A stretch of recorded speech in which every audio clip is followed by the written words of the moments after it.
Hi and welcome to another episode of the Getting Things Done podcast from Vital Learning. I am here as always with my good friend and colleague Lars Hendriksen, and I am Morten Privit Lars. Shaking things up. Brilliant, Yes. Morten. Good to see you as always, and as always, good to be with our listeners and viewers out there. I will not shake things up. I will start the way I always do, which is to remind you of the purpose of the podcast, which is to help you learn GTD or become even better GTDers. We hope that today's episode supports you in that. If you're new to GTD, we always recommend you go back and listen to episodes 1 through 6, the audio version of the podcast, to get an introduction to the basics of GTD, the 5 steps. And today's episode number is number 138 of the podcast. And today's episode is titled Becoming a Little Better at GTD Every Day. And it's part of your series, right, Morten? Yes, it's what did I learn in doing GTD for 20 years? And I think that we will go back to actually on the YouTube just saying 20 years because I said 38 and we say 20, so now let's go back to the the real thing, because we have a shared experience of 38 years, but since this is my learnings, then I think 20 is okay. So and this has become or have been a pet peeve of mine for a long time, specifically or especially after I started coaching people, because you have a tendency as a GTD practitioner to want everything immediately. At least I did. I want to get really good at getting things done, the whole thing. I want to have the whole 9 yards and then some. I want to have the horizons of focus. I want to have the natural planning model. I want to have the 5 steps of GTD, and I want everything, and I want it now, which is probably not the best way of doing it. At least that's my experience. Let's take a step back, Lars. When you started learning getting things done, how did you try everything at once, or how did you learn? Yeah, I think to some extent that was part of the same experience for me. But I think I did start off slowly at first, and then I sort of like you just described, wanted it all, and then sort of scaled back, and then spent the next 18 years still counting, refining what is working and what isn't as life evolves.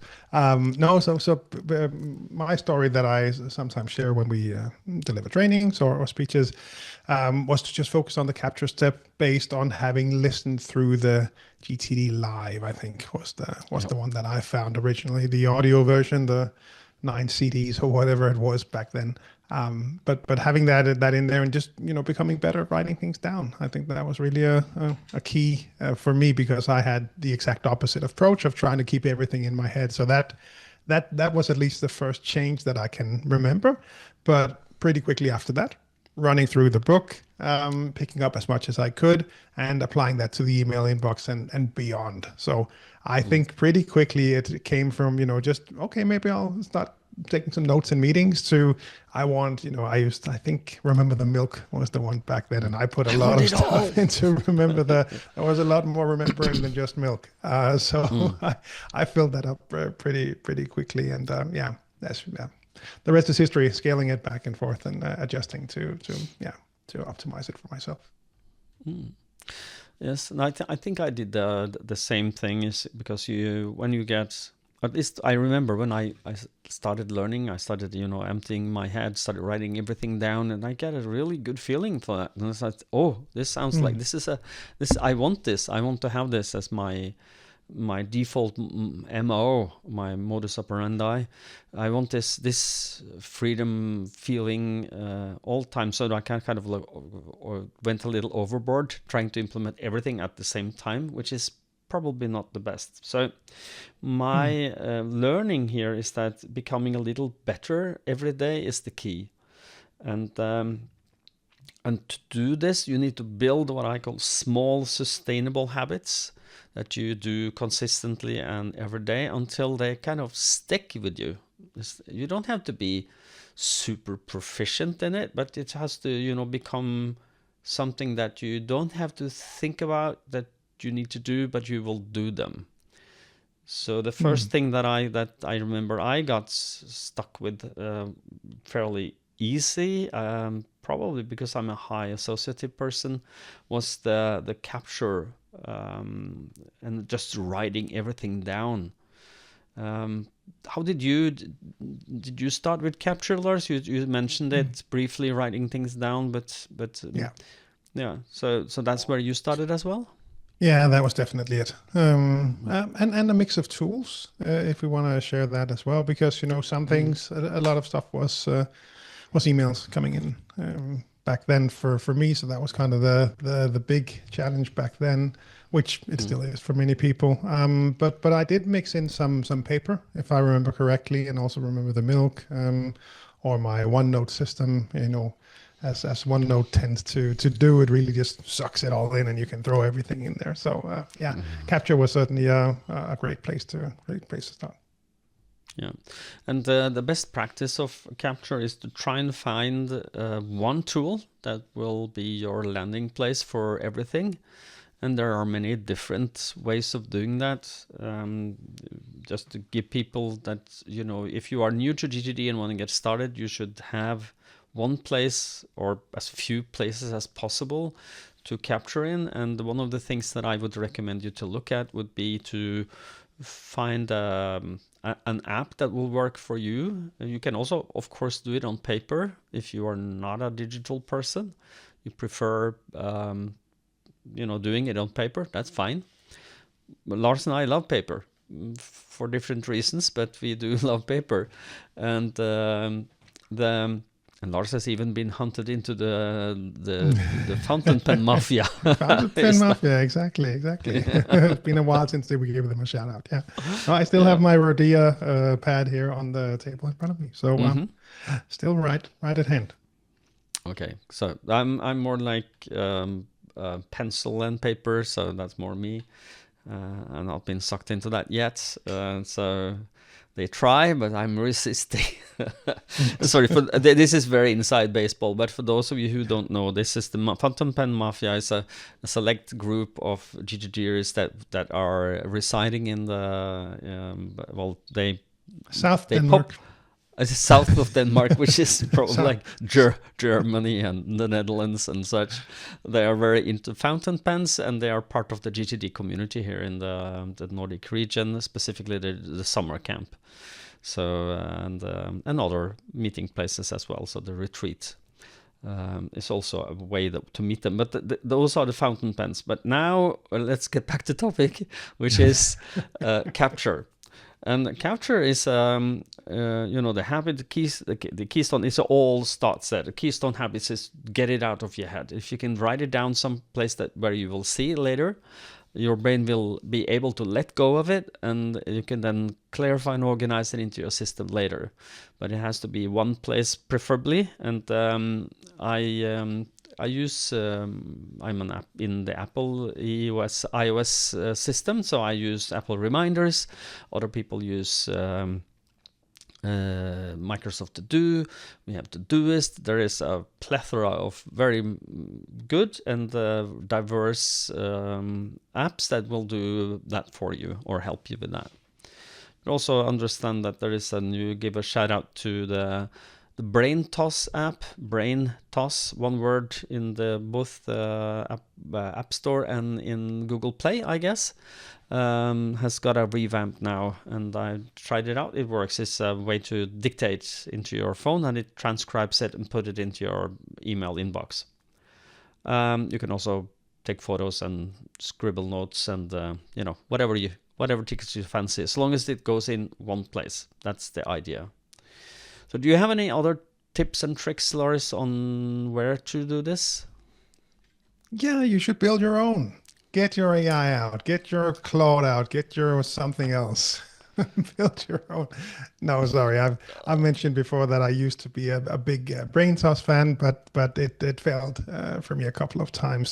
So I lost the trust in it, which is of course a key component in Yeah. making sure that this actually works. If you capture things but do not trust them, then they stay in your head. So that's why for me I have used different capture tools. But that's just me. I know for most people that that brain toss has worked rather well. It has for a lot of people, and I'm not using it myself because the capture capabilities in iOS in the Apple reminders are so good. I use Siri all the time to remind me or capture with. But for anyone else, just give you some options, and that is to build that every day. Then what should you capture? Well, anything that has your attention that you might want to do something about.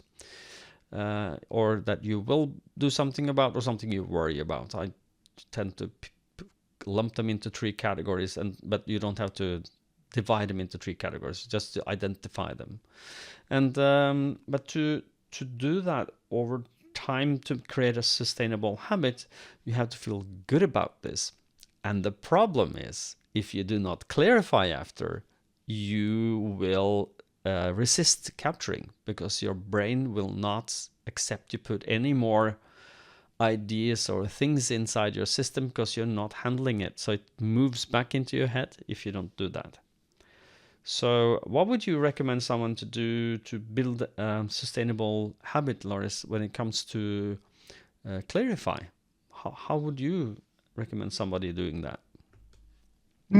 Yeah, that's a good question. And I think I would probably take a step back and, look at the different aspects of GTD that we normally talk about when we look at, how do we spot when things are off? And one place too that we more frequently talk about it, for example, is the weekly review. So how do we then get into that habit of doing them, and then when you get towards the other side of things, what does it then feel like when you don't do it, right? So getting that to reestablishing those standards, I think that's probably the more common one that people will be familiar with.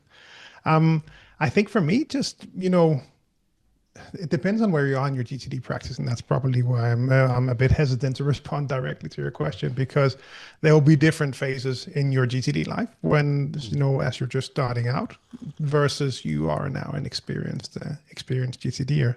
But one of the things that I was reminded of when speaking of emptying inboxes, different coaching clients that have had different challenges, and one of the things that we focused on then, and that we also talk about in the level 3 training, is how you identify what you identify as in the sense of identifying as a GTDer, someone who's in control, someone who's got their stuff together. The fountain pen is on the table, ready for you to use. You've got your tools laid out. Everything is all good. No, but and it can be simple things, right? So as we were talking about this in the pre-show, I was reminded of one coaching client where we cleaned up the one of the cupboards that she had in her office. And that simple act of just, because that has been the cupboard where you just threw stuff in there, all the, what do you call the phones? I don't remember the names now that you plug into your computer when you have people in your office and you need a shared speaker and microphone. So you plug that in, the turtles or whatever we used to call them. All the old tech that you used to use, well, it was all thrown in there. And we just, spent 30 minutes cleaning that up and just walking past that every morning, and she knew that it was there and it was clean, and it was just sort of supporting and reinforcing her in that sense of being a different person than she was pre-GTD. There was a pre-GTD and a post-GTD. And for many people, it could just be, changing that setting in your Outlook to open in your calendar instead of your email. Just those, small reminders, small triggers can really make a difference. It can, absolutely. One of the things that I've been noting down as something that I would like to discuss with you when it comes to this, as becoming a little better every day, is a a quote that I like, and some people disagree with me. But if you look at it, it's from a learning perspective. I think it is a good one. It's if you stop wanting to become better, you soon stop being good at anything. So if you don't want to be better, you're stagnant. Complacency is the enemy of progress. So the idea here is that you need to evolve or disappear. I don't know, but I think that is if you don't grow, then you are stagnant. And if you want to learn getting things done, you can't be stagnant. You have to learn little by little. That's the idea of this episode, at least. And creating sustainable habits, small sustainable habits that enforces you to your learning. And I use what I call visual reminders. Some kind of like put it in front of the door, as David says. And I do believe that I wouldn't call it, you don't need to physically have it in front of the door, but when I learned, I taught myself or I read the book and I repeated until I kind of like mastered the workflow of getting things done. I'm showing on the video for those who are on video now.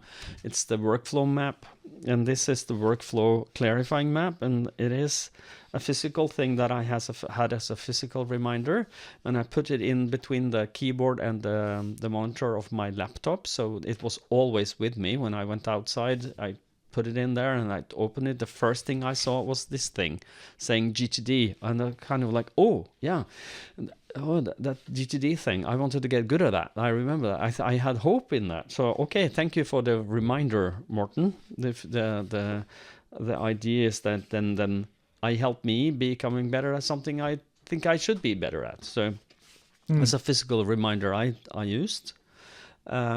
Another reminder that I used and I still use is to create a morning routine. It's not in my calendar anymore, but it was for many years when I said that, create a calendar reminder first 30 minutes when I get into the office. What do? I open my calendar first to get the hard landscape, then the lists next to see what can flow in the openings that I have in my calendar. And then I clarify and organize all the emails and all the inputs that came since the day before. And that is a very good routine that helped me. It wasn't physical, but it was in my calendar. Like I physically saw that every day. Do you have any tricks like that, Lars, that you've seen work? I think, that was one of the more popular episodes as well that we spoke about a while back. I don't remember the number, but, the daily checklist, that kind of thing. And that's absolutely been a help for me as well. I've built a custom workflow for me. So it has, it's called a sunrise workflow, where it walks through, I think, 6-7 different steps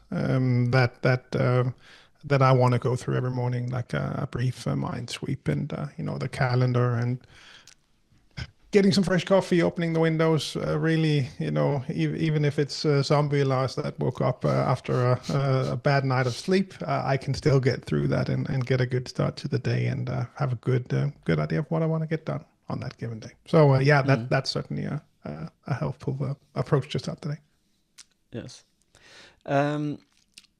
Another routine that I created that became a habit was to have a before I leave work calendar reminder. So that I had a checklist kind of like taking me out of the office, like sit down. I did a mind sweep. I did the last clarify and organize before I went home. And I looked at the day after calendar just to get a glance at the week that came, just what is coming now. Just make sure I didn't forget something so that when I went home, I can be more relaxed. And that helped me over time to build a habit. Now I don't need that. I wouldn't call it crutch, but it is a tool, the calendar reminders. It is putting it in front of the door that you will, so that you will remember it.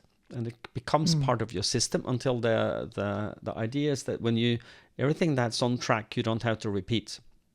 But you have to repeat it until it's on track. And that's the idea. Yeah. But it becomes a habit. Yeah, I know that one, and we do talk about it sometimes. Also in trainings when we talk about blocking time for emptying inboxes or any other things that you want to make sure you get done in specific time frames. And I know that some people benefit from that sort of debrief at the end of the day. It's not something that I have practiced much myself, other than, as you mentioned it, I think some of the like a weekly review stuff. When I used to work as an IT consultant, I would, print my lists way back in the day and just sit there and run through, perhaps looking like a crazy guy on the train, but I would have all my list in there and run through and check things off and capture new things. And it was really, that was so not a daily decompress or debrief, but really more the weekly review style, which that absolutely helped me, of course. No, and the one thing that I would add to this is that you don't have to start with weekly review straight off. But it is really the glue that keeps everything together when you start clarify and organize through the week, and you don't want to get stressed when more than necessary. It is a habit that you have to establish, and the idea that should also go in the calendar, and then you should take yourself seriously, saying that, well, I need this time to catch up and make sure that I'm on the mark, I'm doing the right things, my ducks in a row. I feel confident that nothing will attack me in the alley of weekend. The last thing I would like to add into this mix in this episode of becoming a little better at GTD every day is that to do this, one of the things that I've seen with me, but also with my coaching clients, that it is a good idea to dive into GTD, what I call swim in it, and talk about it, discuss it, read all the books, listen to all the podcasts, see videos, kind of like swim in getting things done. And that helps because then you get a little focused. If you get a little nerdy, which is never bad to be nerdy about something, at least not in my book, because it helps you learn, helps you focus, helps you make, if you think getting things done is good for you and that you will like to get good at it, then it will not come by itself. And whatever you can do to motivate yourself, make it 6 months deep dive into getting things done, saying that I will read everything I can get that's certified. I highly recommend make sure you're picking your sources. So make sure that if you use AI, to make sure that it is not hallucinating or making things up, because I've seen that unfortunately with the different AIs that I've looked at, and looked at certified sources. So the David Allen Company's videos and the podcasts are a good source. Lars and me is not bad as a source. But one of the things that I found that to create a sustainable habit over time is to nerd with it, but also, and this is my last point for this, is stay accountable, because learning over time is one of the things I found to be the best way of learning anything. So give yourself time to learn this, and we say this all the time. It will take you a year, maybe 2, to get really good at this. And then the rest is what you call refining that. And the second point is stay accountable to someone about this. So there are different places where you can become accountable. You can, if you attend one of the summer camps, we recommend people to become weekly review buddies or be GTD partners, so that you stay accountable with each other's. You can find a friend or a boss or someone who is willing to ask you, well, how are you doing with your GTD, Lars? And or at the other end of the scale, you can be coached by a certified coach and ask this coach, can you follow me up over some time? I have my system now is that I will never agree to anything less than a year. So it doesn't mean that we will talk every day in a year, but I will keep you accountable for a year. So with an email follow-up, and I think that helps you build your GTD habits over time. Any comments, Lars? Do you have anything to add to this? Yeah, no, just adding the on deep diving into it. I think that's really necessary for some people, especially as you progress with GTD. So let's say you got really good at the 5 steps, but and now diving more into the higher horizons. Well, for many people, making it all work is really a necessary step to actually go through and read that to get much more of a grasp on this. Or of course, join us in a level 2, level 3 training or coaching. So no, that's essential. I think when you get up and running to a certain extent and you're on cruise control with maybe a bigger part of GTD, I think the Ready for Anything book is absolutely helpful. And just random, it's just fun how to, when you pick it up and you read one chapter and it's 2 or 3 pages, takes you no time almost, and there's just some kind of that maybe I need to tweak that a bit. So that's kind of like a good inspiration. Or you need to help someone that's really overwhelmed, well then go back and find the workbook or find the GTD for Teens book, or is struggling with something in your team, then of course the team book. So just to remind everyone that there's a lot out there. A lot of people mainly focus on the big book, the Getting Things Done book, which makes sense, but there's a lot more to gain in going through those other books. So I would certainly support that. The other thing for me to add was just so what do you want to become better at, and then use that weekly review as a reflection point, and evaluate how the previous week went and what do you want to focus on next week. At least that is something that has worked really well for me, that it's been sort of built in. I've had a section in my custom weekly review checklist where it just said habits to implement. And so I would list the habits that I wanted to have implemented at that point in time, and just reflect on that in my weekly review, and then adjust it going forward, see if there were anything new I wanted to add. And it was just, that was a great way for me to do it. And of course, the last thing with the, I have to mention AI. I think I don't know why this sort of become a thing. But I don't remember if I mentioned it last time, but I'll happily repeat myself. So it is developing a bit on its own. And at one point, very recently, it surfaced how long the average age on my home list was. So how long had those next actions been sitting on my home list? Yes, that was my response as well. I still don't know if my wife has hacked the system. That may be the solution. That she found a way. she found her way in, and just let's surface this for Lars. Let's see if that helps. No, but it's interesting information, and just got me to check some things off as well. So different information can sometimes trigger some of this as well. Yes, it can. Just to sum up this episode, I think that at least I'm at the end of what I can contribute to this. But to sum this up is that you can get better at getting things done every day if you give yourself time and think long term. And learning over time and staying accountable is a good idea. So if you have someone to be accountable with. And the idea is also, at least from my side, is that when you do GTD, it will make you feel better about who you are and what you do and what you're not doing. Because when you empty your head, you feel, at least it did for me when I started, and it still does. If I have things ruminating, sometimes things don't get out at the right time. It's kind of revisiting this thing. That still happens, but when I get it out, it feels good, and it is a state that I would like to stay in, because it feels great. And then if you then don't clarify it, it will not feel great. So you have to then establish clarifying, and then if you don't do it good, you will have to clarify again, and then you have to learn how to do this. It takes time.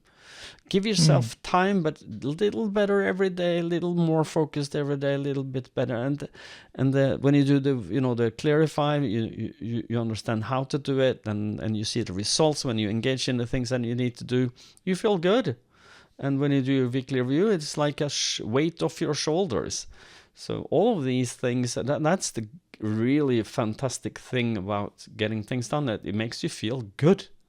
It's self-reinforcement. Yeah, well, if imagine if this was just uphill, then it will be just pure willpower. But it isn't for us, at least not for me. I feel relieved when I do my GTD. I feel good about who I am and what I'm doing and what I'm not doing when I'm doing my GTD. And I think that is the secret fuel of getting things done, is your inner motivation, because it feels good. Do you agree, Lars? Yeah, no, that's a great way to phrase it. Absolutely. That momentum that also shows up. Now, the last thing I wanted to throw in there also for the it could be for everyone, but perhaps for the more advanced GTDers listening, when we talk about the crucial influence training that we also deliver on lasting behavior change, really good book, highly recommended. But when we talk about one of the 6 sources being personal ability, we talk a lot about the deliberate practice by Anders Ericsson, the psychologist, that you have some, that you don't train to become better at chess, right? You become better at, playing the end game when you have a rook versus a bishop. Like that, you really like focus in on these. And I think that's probably a good tip as well for people out there to not go too broad. Again, we want to inspire people, we want them to know what's out there. So that broad knowledge thing that we just spoke about absolutely still makes sense, but perhaps making sure that you're really clear on what you focus on, that you have these specific narrow goals that you can really put some effort into, that you get feedback on, and that they, stretch you a bit, that it's not too easy to do. It's beyond the scope of this episode to go into, but I think for some of the listeners out there, it may be worthwhile to investigate a bit more about this deliberate practice theory or principle. Yeah, I do agree. We always, when we try to make an episode, we think about, will we be able to fill this with what we need to talk about? Now we are on 10 minutes over time for what our target is, but hey, we are here. So, but I think we are at the end. Lars, do you agree? And if so, can you take us out? Let's say we are at the end. I think we are at the end on my list as well, and that is when we mentioned the GTD summer camp. Because as Morten already mentioned, that's a great place to come for finding some inspiration or some accountability. As you mentioned, Morten, it's something. It's part of the whole process that we try to match people up by the end. For those who do want an accountability partner or weekly review buddy, whatever we want to call it, however you want that relationship to be. It's a great place to come. We meet in Denmark every year. Right now it's sold out, so there's a waiting list. But if you are thinking of joining, be sure to go in there and jump on that waiting list. I think you can just send me an email, lars@VitalLearning.eu, and then we'll add you to that waiting list and let you know if we can open up some more spots. But yeah, I think that's where we are with the summer camp right now. We've always been close to this sort of limit where we wanted to be, and we reached that limit already in April this year. So a lot of people coming back, really looking forward to it. The nicest people, greatest people coming from all over the world, really looking forward to it. And David will be there, his wife Catherine will be there, Morten will be there, I will be there. Everyone will be there, I think, right, Morten? Yeah, and I think your grandmother is coming as well. I'm of course the joking. other reminder. Let's see. The other reminder is for you to head on over to VitalLearning.eu and have a look around, because that is where you'll learn more about all of the things that we do. You can get in touch with Morten, with myself, with any of the other countries that are operating under the Vital Learning umbrella, countries in the Nordics, plus about GTD, about the other offerings, Crucial Influence, Crucial Conversations, and more. If you are outside the Nordics, head on over to gettingthingsdone.com to find your local partners. And I think we also like to remind people about the GTD Masterclass Retreat now as part of the outro, right, Morten? Yes, we do. And the Masterclass Retreat is an exclusive event. It's 2 times a year. And the next one is in September 2026, in the beginning of September. It's going to be in Holkenholm Castle, an Israel castle in Denmark, We're 12 like or more or less like-minded individuals who wants to get good at getting things done, and specifically the higher horizons. We'll meet with Lars, David, Catherine, and myself for 3 days, or 2 o'clock one day, full one day, and then 2 o'clock ended. So I don't know if that's 3 days, but at least 2 full days of reflection. It's over 3 days, but 2 half days, half day at the start, half day at the end. Yeah. Yeah. So okay. Thank you. But it is a really good place to come and meet other people who are interested in understanding why you're on the planet, what you need to do, what's my values, where do I want to go. And there is it's coaching one-on-one, and there is group coaching, and there is reflection together with the other people, and all the people that's been there are coming back full of inspiration and a systematic approach on how to make sure that this is not just a fluff thing that they were part of. So, and yeah, it is great. I hope to see you there. You can find the link in the show notes, GTD Masterclass Retreat, where you can signal your interest by apply for this. And we still do have some free seats for September, but I'm sure that they will be easily taken fast. They normally are. So, and there is another one in Norway in 2027. If you want to show interest for that, that's also a possibility. But that's Masterclass Retreat. And are we at the end now, Lars? End? Or do we have something else? I think so. Yeah. Then I will do as I always do, is saying until next time, stay safe and stay productive. Bye-bye. Bye, Ron.